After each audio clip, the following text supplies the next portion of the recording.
Hello students, कैसे हैं आप सब लोग। उम्मीद करती हूँ सब अच्छे होंगे और स्वस्थ होंगे। मैं Meena Rana ICT virtual class में आपका स्वागत करती हूँ। स्टूडेंट्स, हम पढ़ रहे हैं क्लास 8 के हिंदी हिंदी व्याकरण। हम करेंगे, एक नया टॉपिक लेके आए हैं, अविकारी शब्द। इससे पहले आप पढ़ चुके हैं विकारी शब्द। आपको पता है आपके पास विकारी और अविकारी शब्द होते हैं। विकारी शब्द क्या होते हैं? जो संज्ञा, सर्वनाम, विशेषण और क्रिया, ये चार विकारी शब्दों के भेद हैं और इन चारों को आप पढ़ भी चुके हैं। संज्ञा आपने पढ़ा, सर्वनाम पढ़ा, इसके बाद सर्वनाम आपने पढ़ा, फिर विशेषण और क्रिया आप पढ़ चुके हैं। अविकारी शब्द क्या होते हैं, इन्हीं को हम आज की क्लास में पढ़ेंगे। तो देखिए यहाँ पर क्या लिखा है, एक पिक्चर यहाँ पर आपको दी हुई है और इस पिक्चर में राजू पेड़ के पीछे है, ठीक है। और मानसी पेड़ के पीछे छिपी है। वह पेड़ के पीछे छिपा था, वे पेड़ के पीछे छिपेंगे। तो ऊपर देखिए, इन वाक्यों का लिंग, वचन और काल बदलने पर भी जो रंगीन शब्द हैं, जैसे पीछे, में कोई परिवर्तन नहीं हुआ है। देखिए यहाँ पर वाक्यों का लिंग भी परिवर्तित हुआ। पहले तो आपके पास यहाँ पर राजू था, राजू पेड़ के पीछे छुपा है, ठीक है, छिपा है। राजू पेड़ के पीछे छिपा है। हमने क्या किया, ये पुल्लिंग में हमने बात की, यहाँ पर लड़का है यानी कि पुल्लिंग में है। मानसी पेड़ के पीछे छिपी है, हमने फिर से इसका लिंग परिवर्तन कर दिया। पहले पुल्लिंग में था, अब ये स्त्रीलिंग में हो गया। वह पेड़ के पीछे छिपा था, अब यहाँ पर हमने काल परिवर्तित कर दिया, इसको हमने भूतकाल में बता दिया कि वह पेड़ के पीछे छिपा था, ठीक है। वे पेड़ के पीछे छिपेंगे। अब यहाँ ये जो है काल में भी परिवर्तित हो गया और साथ में ये वचन में भी परिवर्तन इसमें हो गया है। तो देखिए इन वाक्य में जो है हो क्या रहा है, आपको कुछ परिवर्तन नजर आ रहा है। परिवर्तन हमने किया, राजू पेड़ के पीछे छिपा है, इस समय ये पुल्लिंग में था, एक वचन में है। मानसी पेड़ के पीछे छिपी है, ये स्त्रीलिंग में है और साथ में एक वचन में है। वह पेड़ के पीछे छिपा था, इसका हमने काल परिवर्तन कर दिया। ये है पहले आपका यहाँ वर्तमान काल में था और यहाँ पर ये अब आपके पास भूतकाल में आ गया है, ठीक है। ये था शब्द भूतकाल को बता रहा है कि जो वह पेड़ के पीछे छिपा था, तो ये भूतकाल, काल परिवर्तन हो गया। वे पेड़ के पीछे छिपेंगे, यहाँ पर एक तो वचन चेंज हुआ और दूसरा इसमें जो है बदलाव हुआ और दूसरा आपका छिपेंगे शब्द काल में परिवर्तन हो रहा है। अब इन बातों से हमें क्या पता चल रहा है, इन वाक्यों से हमें क्या पता चल रहा है, आप देख रहे हैं, आपने इसके वचन को परिवर्तित किया, इसके लिंग को परिवर्तन किया, इसके काल को परिवर्तन किया, लेकिन आप देख पा रहे हैं एक शब्द ऐसा है जिसमें कभी भी कोई परिवर्तन नहीं हो रहा है। वो शब्द है पीछे, वो शब्द है आपका पीछे। आपने राजू एक वचन पुल्लिंग में लिखा, पीछे शब्द पीछे ही रहा, फिर आपने उसका उसी को यहाँ पर देखिए, वहां सिर्फ और सिर्फ आपने स्त्रीलिंग में उसको परिवर्तित कर दिया, राजू की जगह मानसी आपने वहां लिखा। इससे इस वाक्य का सिर्फ और सिर्फ लिंग में परिवर्तन हुआ, ठीक है।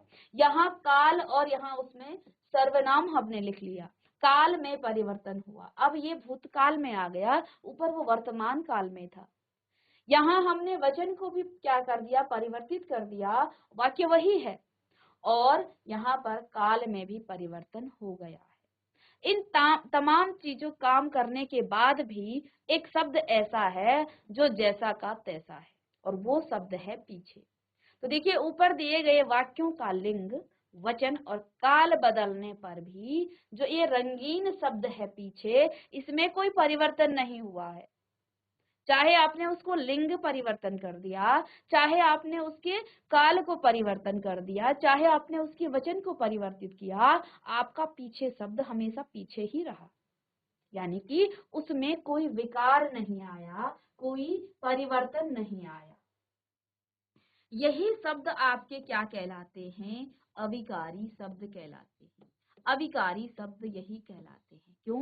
क्योंकि इसका ना तो लिंग परिवर्तित हुआ, ना तो इसका वचन परिवर्तित हुआ और ना ही इसका काल परिवर्तन हुआ। तो ऐसे शब्द अविकारी या इनका दूसरा नाम है अव्यय। ऐसे शब्द आपके अभिकारी या अव्यय कहलाते हैं। तो वे शब्द जिनके लिंग, वचन और काल के कारण, जिन शब्दों में लिंग, वचन और काल के कारण कोई परिवर्तन नहीं होता है, उन्हें अविकारी या अव्ययी शब्द कहते हैं। बहुत ध्यान से इस परिभाषा को लिखिएगा। ये समझाने के लिए था कि यहाँ आपने राजू पेड़ के पीछे छिपा है, मानसी पेड़ के पीछे छिपी है।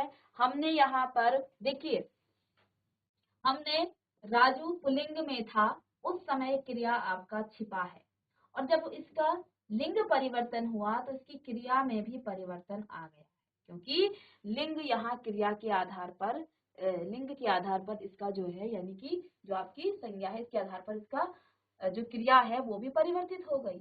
वह पेड़ के पीछे छिपा था, तो यहाँ काल परिवर्तन हो गया। यहाँ पर आपका वचन और आपका काल परिवर्तन दोनों ही हुए हैं, लेकिन इन सब के बावजूद पीछे जो शब्द है वो हमेशा जैसा का तैसा रहा। इसमें कोई परिवर्तन नहीं हुआ, न वचन के बदलने से वो बदला, न काल के बदलने से वो बदला, और न ही लिंग के बदलने से वो बदला। अर्थात वे शब्द जो लिंग, वचन और काल के आधार पर जिनमें कोई परिवर्तन नहीं होता है, जिनमें कोई बदलाव नहीं होता है, वे शब्द आपके अव्ययी या अविकारी शब्द कहलाते हैं। चलिए नोट करिए इसे। वे शब्द, जिन शब्दों में, अब आप इसको अपनी भाषा में लिख सकते हैं, अपने लैंग्वेज में आप इसको लिख सकते हैं, जिन शब्दों में लिंग, वचन और काल के कारण कोई परिवर्तन नहीं होता, उन्हें अविकारी या अव्ययी शब्द कहेंगे। चलिए नोट करिए इसे।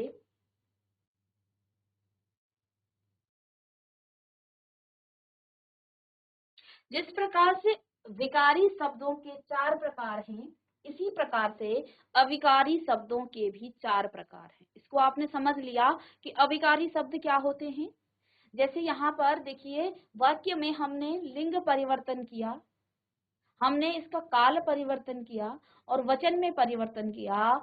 इन सब के बावजूद भी एक शब्द ऐसा रहा जो हमेशा जैसा का तैसा रहा, उसमें कोई परिवर्तन नहीं आया, तो ये शब्द आपके अविकारी शब्द कहलाते हैं। अर्थात जिन शब्दों में लिंग, वचन और काल के कारण कोई परिवर्तन नहीं होता, उन्हें अविकारी या अव्ययी शब्द कहते हैं। आगे लिखेंगे, अविकारी शब्द 4 प्रकार के हैं। सबसे पहला है आपका क्रिया विशेषण, संबंध बोधक, समुच्चय बोधक, इसके बाद विस्मयादि बोधक या विस्मय बोधक। तो 4 इसके प्रकार हैं अविकारी शब्द के। क्रिया विशेषण, संबंध बोधक, समुच्चय बोधक और विस्मय बोधक। 4 प्रकार के आपके अविकारी शब्द हैं। पहला है क्रिया विशेषण, दूसरा है आपका संबंध बोधक,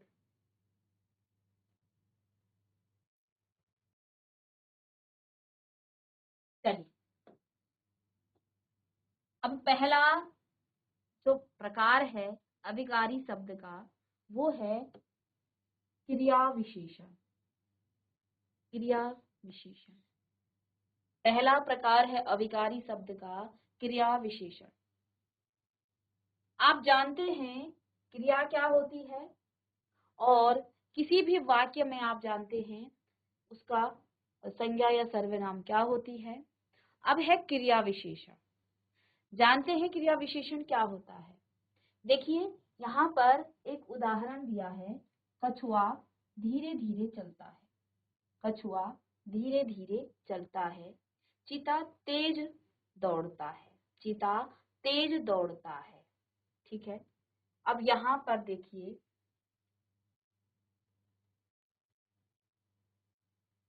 कछुआ आपका संज्ञा है, चलता है ये आपकी क्रिया है, ये आपकी क्रिया है। और जो शब्द क्रिया की ही विशेषता बताए, क्रिया का मतलब किसी भी वाक्य में जो काम हो रहा है उसे क्रिया कहा जाता है। तो चलता है यहाँ पर क्रिया है, ठीक है, और कैसे चलता है, धीरे धीरे चलता है। तो ये क्या बता रहा है, ये आपको बता रहा है क्रिया की विशेषता। किसकी विशेषता, क्रिया की विशेषता। एक शब्द, एक वाक्य में यहां और लिखना चाहूंगी, राम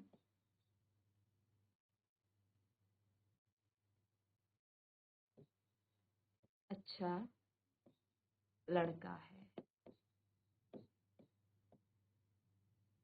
साथ में यहाँ पर राम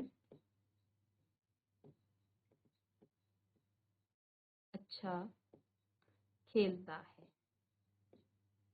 तो मैंने वाक्य लिखे, और अब आप बताएंगे इन दोनों वाक्यों में से कौन सा आपका क्रिया विशेषण है। एक वाक्य है राम अच्छा लड़का है, राम अच्छा खेलता है। अब आप कुछ बच्चे क्या करेंगे, आपने विशेषण पढ़ा होगा तो आप अच्छा शब्द देख करके, क्योंकि रटे हुए शब्द होते हैं, कभी भी हिंदी व्याकरण में रटिएगा नहीं, समझना अति आवश्यक है। समझ करके आप करेंगे तो फिर आपको कभी दोबारा पढ़ने की आवश्यकता नहीं है। तो देखिए राम अच्छा लड़का है, यहाँ अच्छा जो शब्द है ये आपका क्रिया विशेषण नहीं है। क्यों, क्योंकि ये राम की विशेषता बता रहा है, तो ये आपका विशेषण है।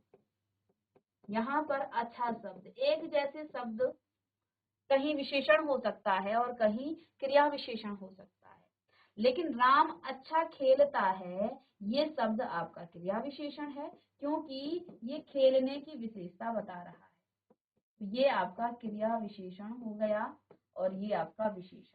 विशेषण और क्रिया विशेषण में अंतर जानना अति आवश्यक है। विशेषण संज्ञा या सर्वनाम की विशेषता बताई जाती है जिससे, और क्रिया विशेषण जिसमें क्रिया की विशेषता, काम की विशेषता, जो काम वाक्य में हो रहा है उसकी विशेषता जब बताई जाती है तो वो आपका क्रिया विशेषण कहलाता है। मैंने एक जैसा शब्द लिया है लेकिन दोनों यहाँ अलग और यहाँ अलग है, तो इसलिए आपने शब्दों को नहीं रटना है कि अच्छा शब्द आपका विशेषण है ना, तो ऐसा नहीं है।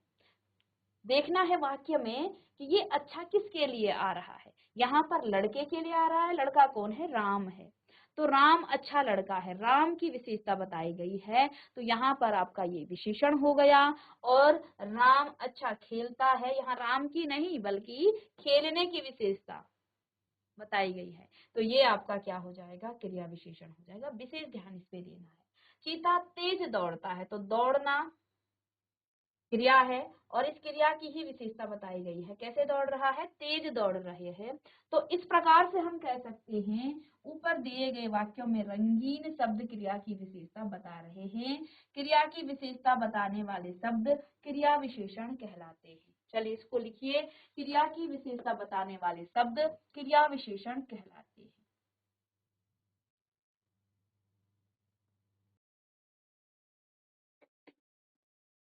अब यहाँ देखें, कुछ क्रिया विशेषण के शब्द हैं, ठीक है, उनको आप यहाँ से आप उसको लिख सकते हैं, ठीक है। जैसे आज, कल, पहले, बाद, भीतर, दूर, पास, हमेशा, लगातार, आजकल, यहाँ, वहाँ, शीघ्र, बार बार, इधर उधर, कभी कभी, एकदम, अचानक, शायद, अक्सर, पर्याप्त, ये सभी आपके क्या हैं, क्रिया विशेषण के कुछ शब्द हैं। चलिए इसे नोट करें, नोट डाउन कीजिए।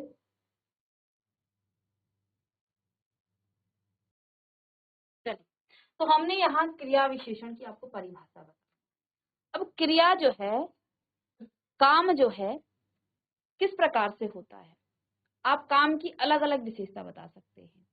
जैसे काम कब हो रहा है, काम कैसे हो रहा है, काम कितना हो रहा है, और किस प्रकार से काम हो रहा है। इसी के आधार पर जो है क्रिया विशेषण के चार भेद हैं, ठीक है। इसके आधार पर क्रिया विशेषण के चार भेद हैं, तो आप लिखेंगे क्रिया विशेषण के भेद।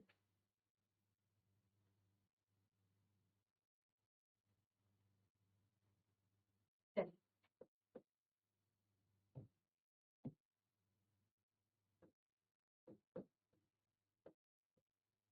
क्रिया विशेषण इसके चार भेद। पहला है आपका क्रिया विशेषण के 4 भेद। देखो, काम किस समय हो रहा है, कालवाचक, किस काल में हो रहा है, ठीक है, इसको आप कहेंगे कालवाचक क्रिया विशेषण।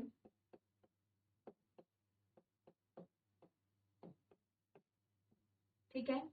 दूसरा, काम आपका किस प्रकार से हो रहा है या कहां पर हो रहा है, तो जब आप कहां पर, स्थानवाचक की बात करेंगे। ठीक है, और इसमें आप क्रिया विशेषण लिखें।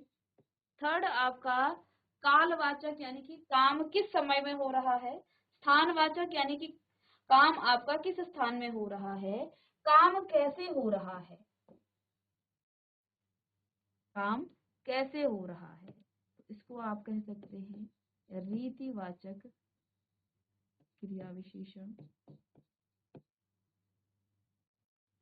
ठीक है, रीतिवाचक क्रिया विशेषण। और काम कितना हो रहा है,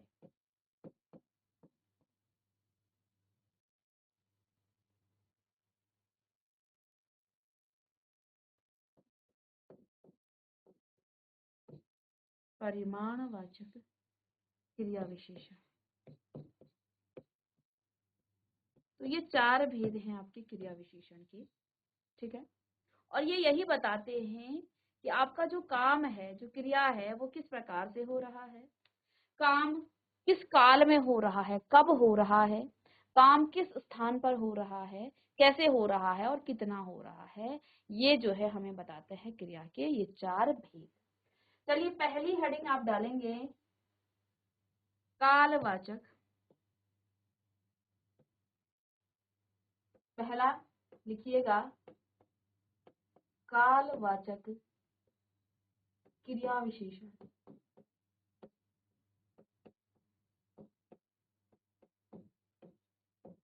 कालवाचक क्रिया विशेषण।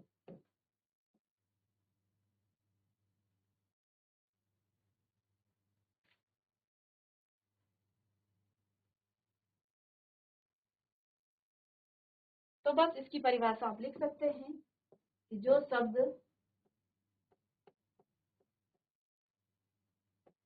शब्द क्रिया के होने का समय का बोध कराते हैं।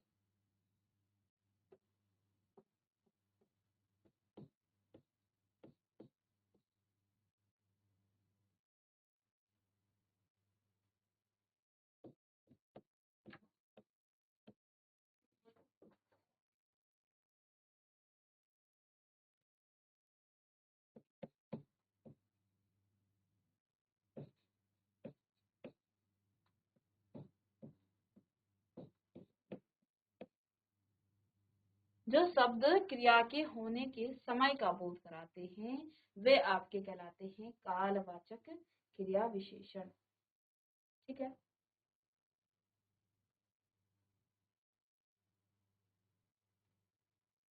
तो यहाँ पर इसके एक उदाहरण लिख सकते हैं कि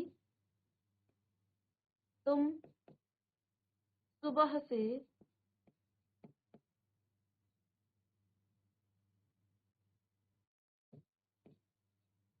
खेल रहे हो, तुम सुबह से खेल रहे हो। ठीक है, तो ये क्या है, समय बता रहा है, कब से खेल रहे हो, सुबह से। ठीक है, तो काम कब से हो रहा है, सुबह से हो रहा है। ठीक है, दूसरा है आपका स्थानवाचक। स्थानवाचक क्रिया विशेषण।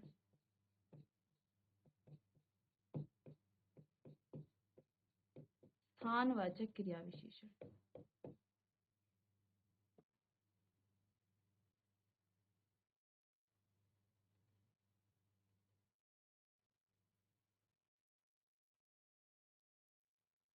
वे शब्द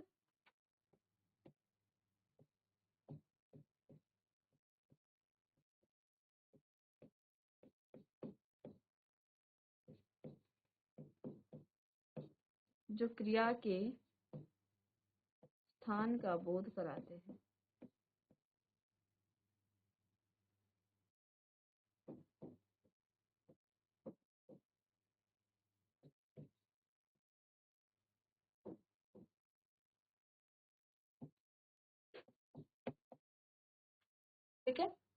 वे आपके क्या कहलाते हैं? वे आपके स्थानवाचक क्रिया विशेषण कहलाएंगे।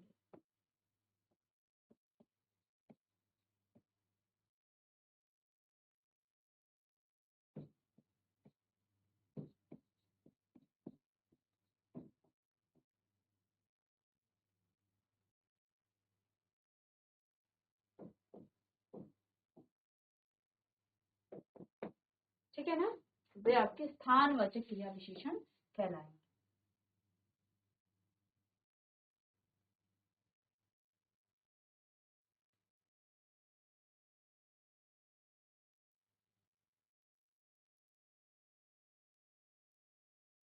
उदाहरण के लिए आप लिख सकते हैं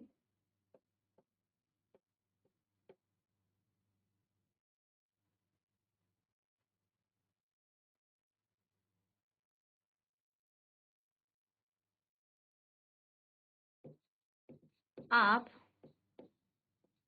ऊपर पढ़ लीजिए या पढ़ लो या ऊपर पढ़ लो। तो आप ऊपर पढ़ लो, तो ये जो है स्थान बता रहा है काम करने के लिए। ठीक है कि काम कहाँ पर, या इसको आप लिख सकते हैं रीता ऊपर पढ़ रही है। ठीक है, रीता ऊपर पढ़ रही।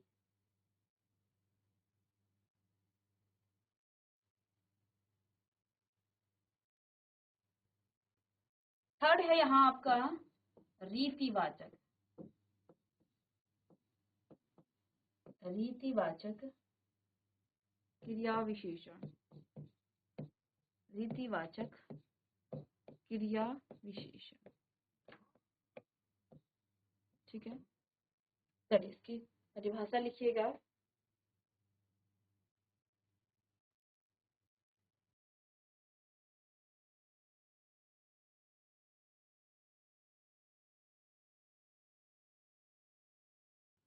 तो काम किस रीति से, इसको आप लिख सकते हैं इसकी परिभाषा ऐसे ही कि वे शब्द जो काम या क्रिया के होने का किस रीति से हो रहा है, क्रिया किस रीति से हो रही है, जिस शब्द से क्रिया के होने का कि वो किस रीति से हो रहा है, किस प्रकार से काम हो रहा है।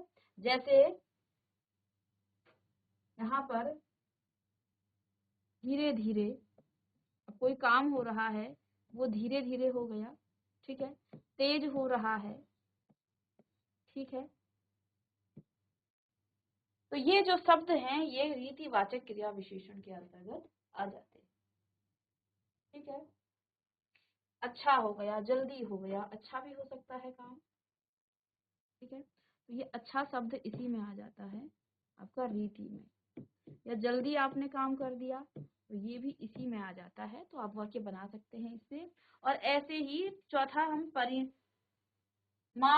क्रिया विशेषण की बात करेंगे, तो वे शब्दांश जिसमें कार्य के होने के परिणाम, जैसे कि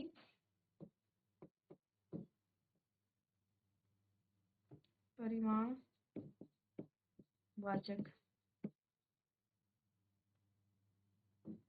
परिमाणवाचक में आपका क्या हो जाता है कि काम कितना हो रहा है। ठीक है, जैसे काम थोड़ा हुआ या कम हुआ या काम ज्यादा हुआ। ठीक है, ठीक है ना, इतना उतना ये शब्द इसमें आ जाते हैं, इतना उतना। ठीक है, ये सभी शब्द जो हैं आदि लिख करके आप इसको आदि आदि शब्द और भी शब्द हैं। ठीक है ना, तो ये सभी आपके किस में आ जाते हैं, परिमाणवाचक क्रिया विशेषण के अंतर्गत आते हैं। तो हमने क्या कहा, क्रिया विशेषण के 4 भेद हैं, जिनमें पहला कालवाचक क्रिया विशेषण, स्थानवाचक, रीतिवाचक और परिमाणवाचक क्रिया विशेषण है। कालवाचक जिसमें हम बताएंगे कि काम किस समय हो रहा है, किस काल में हो रहा है। स्थान, काम किस स्थान पर हो रहा है। रीति, काम किस रीति से हो रहा है, वो धीरे धीरे हो रहा है, बहुत तेज हो रहा है या जल्दी हो रहा है, या इस प्रकार से ये आपका रीति बताएगा। परिमाण काम थोड़ा हो रहा है, कम हो रहा है, ज्यादा हो रहा है, इतना उतना आदि शब्द इसमें आ जाते हैं। तो इस प्रकार से ये 4 प्रकार हैं किसके, क्रिया विशेषण के। इनको आप नोट डाउन करिएगा। तो हम अभिकारी शब्द पढ़ रहे थे और अभिकारी शब्द के अंतर्गत आपका पहला भेद था आपका क्रिया विशेषण। क्रिया विशेषण के अंतर्गत हमने इसके 4 भेद पढ़े, जिसमें हम आपको, अब देखिए ये तो पूरा कॉमन एक क्रिया विशेषण के शब्द हैं, ठीक है। जैसे आज ये समय बताएगा, कल ये समय, पहले ये भी आपको समय, बाद, भीतर, दूर, ठीक है, पास, हमेशा, लगातार, आजकल, यहाँ वहाँ, शीघ्र, बार बार, इधर उधर, और कभी कभी, एकदम, अचानक, शायद, अक्सर, ये सभी कॉमन आपके क्रिया विशेषण के क्या हैं, कुछ शब्द हैं, ठीक है। और इन शब्दों में कोई विकार नहीं आता है, ये अविकारी शब्द है, ठीक है। ये जितने भी शब्द आपको दिख रहे हैं ये आपके सभी अविकारी शब्द हैं। चलिए, इसके बाद नेक्स्ट आपका दूसरा है संबंध बोधक। संबंध बोधक दूसरा भेद है अविकारी शब्द का, संबंध बोधक। तो देखिए 2 उदाहरण यहाँ पर हैं। तालाब के अंदर मेंढक है, ठीक है, दिख रहे हैं आपको मेंढक। तो देखिए ये मेंढक हैं, तालाब के अंदर मेंढक है। फूलों के ऊपर तितलियां मंडरा रही हैं। ये फूल है और इसके ऊपर से ये तितलियां मंडरा रही हैं। तालाब के अंदर मेंढक हैं और फूलों के ऊपर तितलियां मंडरा रही हैं। अब यहाँ पर देखिए ऊपर दिए गए वाक्यों में क्या दिया है, अंदर शब्द तालाब और मेंढक के बीच का संबंध बता रहे हैं, या बता रहा है। जो अंदर शब्द है क्या है भाई, तालाब के अंदर मेंढक है। तो ये जो अंदर शब्द है ना, ये तालाब और मेंढक के बीच एक संबंध को बता रहा है। क्या संबंध है तालाब और मेंढक के बीच, ये कौन बता रहा है, अंदर। इन दोनों के बीच संबंध स्थापित करने वाला शब्द क्या है, अंदर, ठीक है।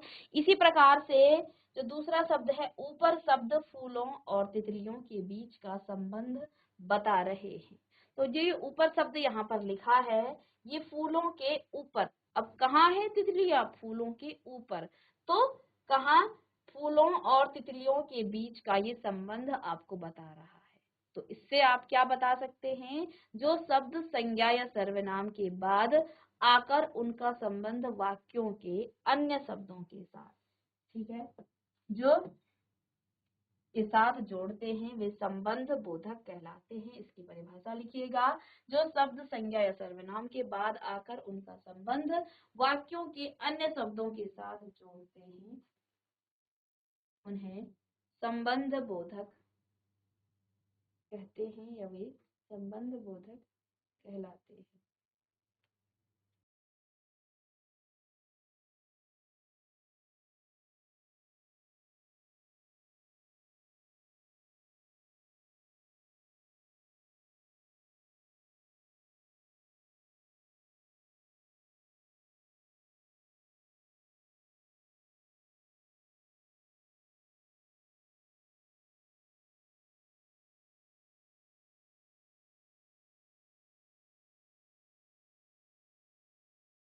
तो देखिए जो शब्द संज्ञा और सर्वनाम के बाद आकर क्या करता है, उसका संबंध वाक्य के अन्य शब्दों के साथ जोड़ते हैं, वे संबंध बोधक कहलाते हैं, ठीक है। और यहाँ पर कुछ संबंध बोधक आपके शब्द हैं, जैसे आगे, पीछे, दूर, पास, विपरीत, पश्चात, भीतर, कारण, समान, भर, तक, और, ये सभी आपके क्या हैं, संबंध बोधक शब्द, ठीक है। इसके बाद आपका है समुच्चय बोधक। नेक्स्ट है समुच्चय बोधक, ठीक है। तो समुच्चय बोधक, इसको योजक भी कहा जाता है। तीसरा है यहाँ पर आपका समुच्चय बोधक, लिखिएगा। देखें, रीना और महक लूडो खेल रही है, ठीक है। इसको आप 2 अलग अलग वाक्यों में कैसे लिख सकते हैं, रीना लूडो खेल रही है और महक लूडो खेल रही है, ठीक है। राजू ने बहुत मेहनत की लेकिन अंक कम आए। इसको भी आप दो अलग अलग वाक्यों में लिख सकते हैं कि राजू ने बहुत मेहनत की, राजू के अंक कम आए। तो दो अलग अलग वाक्य हो गए। लेकिन ये जो शब्द लेकिन है, इसने इन दोनों को ही एक वाक्य में बदल दिया। दो अलग अलग वाक्य थे, रीना लूडो खेल रही है, महक लूडो खेल रही है। हमने रीना और महक को जोड़ दिया, तो यहाँ पर दो शब्द जुड़े हैं, दो शब्द आपस में जुड़े हैं, और इन दोनों शब्दों को जोड़ने वाला कौन है? और। यहाँ पर दो वाक्य आपस में जुड़े हैं, लेकिन शब्द ने इनको एक वाक्य में बना दिया है। तो अब देखिए यहाँ पर ऊपर दिए गए वाक्यों में और दो शब्दों को जोड़ रहा है, रीना और महक को, लेकिन दो वाक्यों को जोड़ रहा है। राजू ने मेहनत की, बहुत मेहनत की, और अंक कम आए, इन दोनों को जोड़ रहा है। इस प्रकार से आप कह सकते हैं दो शब्दों, वाक्यों या वाक्यांशों को जोड़ने वाले अभिकारी शब्द समुच्चय बोधक कहलाते हैं। इनको हम समुच्चय बोधक को योजक भी कहते हैं। ठीक है, ये आपके योजक भी कहलाते हैं। कुछ समुच्चय बोधक शब्द आपके यहाँ हो जाएंगे कि, किंतु, अथवा, मगर, परंतु, बल्कि, अन्यथा, लेकिन, क्योंकि, इसलिए। ये जो है कुछ आपके समुच्चय बोधक शब्द हैं। आगे जो विस्मय बोधक जो आपका इसका चौथा प्रकार है, उसको हम नेक्स्ट क्लास में डिस्कस करेंगे। तो मिलते हैं नेक्स्ट लेक्चर में, तब तक के लिए thank you and have a nice day.